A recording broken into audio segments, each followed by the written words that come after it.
Les ciutats de Miquel Navarro s'alcen des d'avui al castell de Riba-roja de Túria. L'artista de Mislata inaugura esta vesprada una nova exposició que parla del territori humà i on veurem peces de nova creació. També, com a novetat, este municipi del Camp de Túria estrena una escultura de Navarro.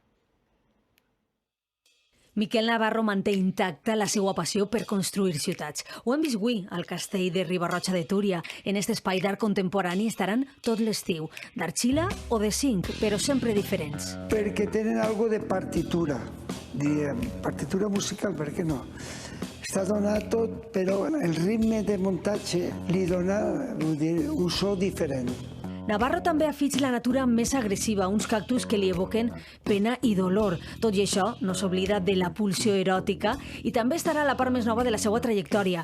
Esta sèrie d'obres sobre insectes amb un caire terrorífic, diu l'artista, on hi ha des de pudentes fins a parotets en blau ultramar. Aquesta recreació paisatgística de l'Albufera també és inèdita. Bueno, està contant un poquet de la història nostra, no?